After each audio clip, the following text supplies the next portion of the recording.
चलिए आगे लांछन की आगे की कहानी सुनते हैं।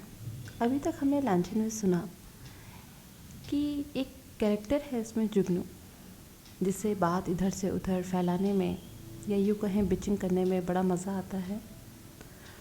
और अब उसको सबक सिखाने के लिए मिस खुर्सेज जो है वो कुछ प्लॉट रच रही हैं। तो चलिए सुनते हैं फिर आगे की कहानी।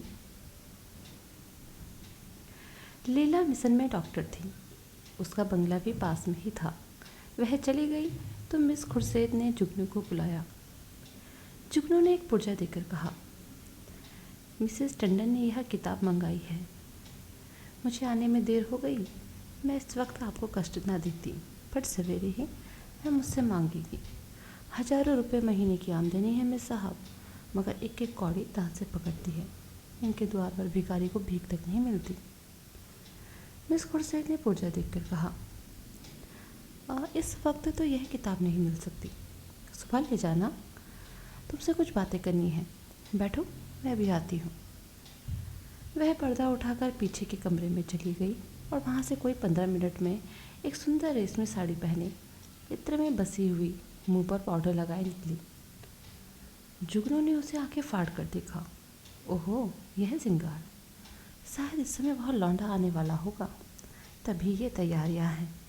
नहीं तो सोने के समय कुंवारियों के बनाव संवार की क्या ज़रूरत है। जुगनू की नीति में स्त्रियों के श्रृंगार का केवल एक उद्देश्य था, पति को लुभाना। इसीलिए सुहागिनों के सिवा श्रृंगार और सभी के लिए वर्जित था।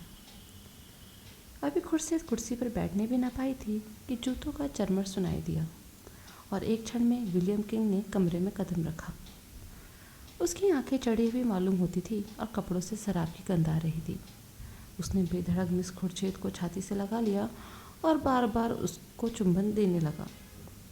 मिस खुर्शीद ने अपने को उसके बहुपास से छुड़ाने की चेष्टा करके कहा, चलो हटो, शराब पी कर आए हो। किंग ने उसे और चिमटा कर कहा, आज तुम्हें भी पीऊँगा प्रिय, तुमको पीना होगा, फिर हम दोनों लिपट कर सोएंगे। नशे में प्रेम कितना सजीव हो जाता है, इसकी परीक्षा कर लो। मिस खुर्शीद ने इस तरह जुगनू की उपस्थिति का उसे संकेत किया कि जुगनू की नज़र पड़ जाए, पर किंग नशे में मस्त था, जुगनू की तरफ देखा ही नहीं। मिस खुर्शीद ने रोज़ के साथ अपने को अलग करके कहा, तुम इस वक्त आपे में नहीं हो, इतने उतावले क्यों हो जाते हो? क्या मैं कहीं भागी जा रही हूँ? किंग, इतने दिनों चोरों की तरह आया, आज मैं खुले सामने आऊँगा। खुर्शीद, तुम तो पागल हो रहे हो, देखते नहीं हो कमरे में कौन बैठा हुआ है? किंग ने हकबकाकर जुगनू की तरफ देखा और झिझक कर बोला, यह बुढ़िया, यह कब आई? तुम यहाँ क्यों आई बुढ़ी? शैतान की बच्ची, यहाँ भेद लेने आती है, हमको बदनाम करना चाहती है। मैं तेरा गला घोट दूंगा। ठहर, भागती कहाँ है? मैं तुझे जिंदा न छोड़ूंगा।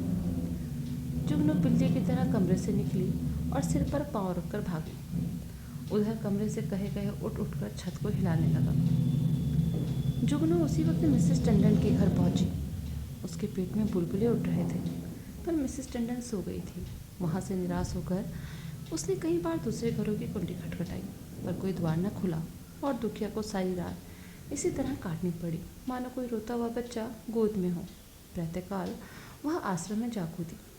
कोई आधे घंटे में मिसेस टंडन भी आई। उन्हें देखकर उसने मुंह फेर लिया। मिस टंडन ने पूछा, रात तुम मेरे घर गई थी? इस वक्त मुझसे महाराज ने कहा।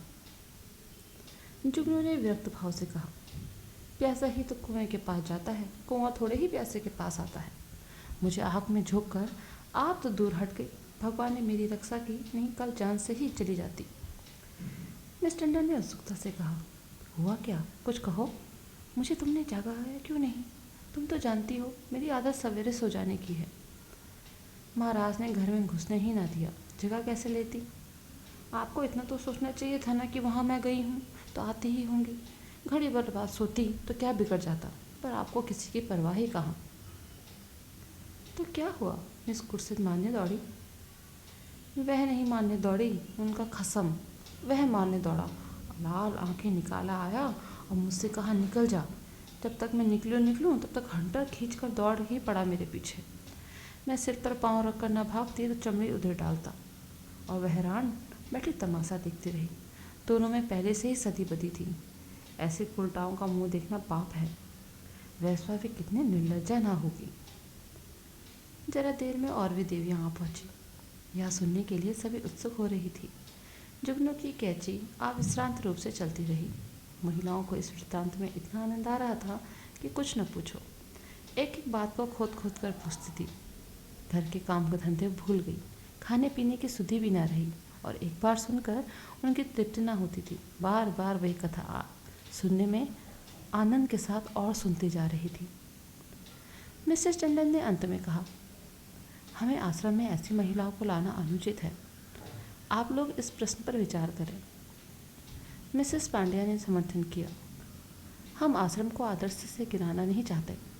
मैं तो कहती हूँ ऐसी औरत किसी संस्था की प्रिंसिपल बनने के योग्य नहीं। मिसेस भांगड़ा ने फरमाया, जुगनुबाई ने ठीक ही कहा था। ऐसी औरत का मुंह देखना भी पाप है।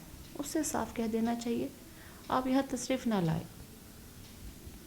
अभी यही खिचड़ी पक ही रही थी कि आश्रम के सामने एक मोटर आकर रुकी।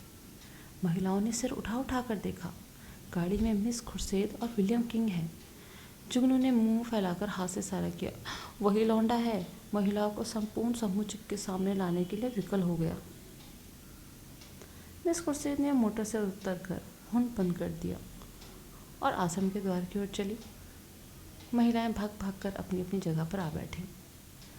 मिस खुर्शेद ने कमरे में कदम रखा। किसी ने स्वागत ना किया।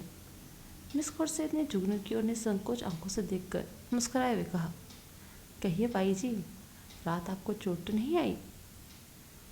जुगनू ने बहुत तेरी दीदा दिलेर स्त्रियां देखी थी, पर इस ढिठाई ने उसे चकित कर दिया। चोर हाथ में चोरी का माल लिए शाह को ललकार रहा था। जुगनू ने ऐठ कर कहा, जी ना भरा हो तो अब पिटवा दो, सामने ही तो हूँ। खुर्शेद, वह इस वक्त तुमसे अपना अपराध क्षमा करने आए हैं। रात में वह ना नशे में थे। जुगनू ने मिसेस टंडन की ओर देखकर कहा, और आप भी तो कुछ कम नशे में नहीं थी।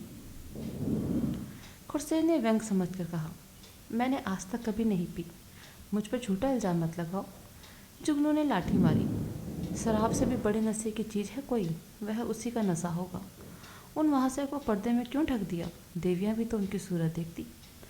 मिस खुर्शेद ने शरारत की, सूरत तो उनकी लाख 2 लाख में एक है। मिसेस टंडन ने आशंकित होकर कहा, नहीं, उन्हें यहाँ लाने की जरूरत नहीं। आश्रम को हम बदनाम नहीं करना चाहते।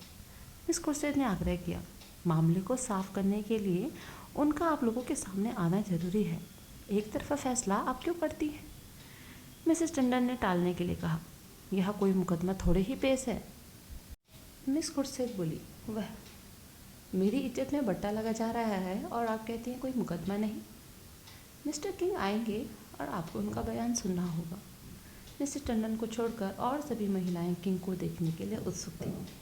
किसी ने भी विरोध न किया। खुर्शेद ने द्वार पर आकर ऊंची आवाज़ से कहा, तुम जरा यहाँ चले आओ। होठ खुला और मिस लीलावती रेशमी साड़ी पहने मुस्कुराती हुई निकल आई। आश्रम में सन्नाटा छा गया। देवियाँ विस्मित आंखों से लीलावती को देखने लगी। जुगनू ने आंखें चमकाकर कहा, उन्हें कहाँ छिपा दिया आपने? खुर्शेद छू मंतर से उड़ गए, जाकर गाड़ी देख लो। जुगनू लपक कर गाड़ी के पास गई और खूब देखभाल कर मुंह लटकाए हुए लौटी। मिस खुर्शेद ने पूछा, क्या हुआ, मिला कोई? जुगनू, मैं यह दृढ़ चरित्र न जानूं। और लीलावती को गौर से देखकर बोली, मर्दों को साड़ी पहनाकर आंखों में धूल झोंक रही हो, यही तो है वह मत वाले साहब। खुर्शेद, खूब पहचानती हो? जुगनू, हाँ हाँ, क्या अंधी हूँ? मिसेस टंडन, क्या पागलों सी बातें करती हो जुगनू, ये तो डॉक्टर लीलावती है। जुगनू उंगली चमकाकर बोली, चलिए चलिए, लीलावती हैं, साड़ी पहनकर औरत बनते लाज नहीं आती। तुम रात को इन्हीं के घर थे? लीलावती ने विनोद भाव से कहा, मैं कब इनकार कर रही हूँ।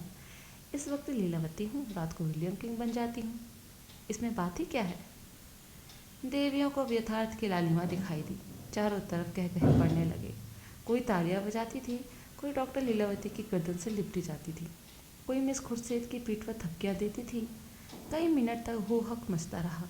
जुगनू का मुँह उस लालिमा में बिल्कुल जरा सा निकल आया, जबान बंद हो गई। ऐसा चरखा उसने कभी ना खाया था, इतनी जलील कभी ना हुई थी। मिसेस मेहरा ने डांट बताई। अब बोलो। लगी मुंह में कालिक की नहीं, मिसेस बांगड़ा। इसी तरह यह सबको बदनाम करती है लीलावती। आप लोग भी तो वह जो कहती है उस पर विश्वास कर लेती है। इस हड़बोक में जुगनू को किसी ने जाते ना देखा। अपने सिर पर यह तूफान उठाते देखकर उसे चुपके से सड़क जाने में ही अपनी कुशलता मालूम हुई। पीछे के द्वार से निकली और गलियां गलियां भागी। मिस खुर्शीद ने कहा, जरा उससे पूछो मेरे पीछे क्यों पड़ गई। मिसेस टंडन ने पुकारा, पर जुगनू कहाँ। तलाश होने लगी, जुगनू तो गायब हो गई। उस दिन से शहर में किसी ने जुगनू की सूरत नहीं देखी। आश्रम के इतिहास में यह मामला आज भी उल्लेख और मनोरंजन का विषय बना हुआ है। तो ये थी आज की कहानी। धन्यवाद।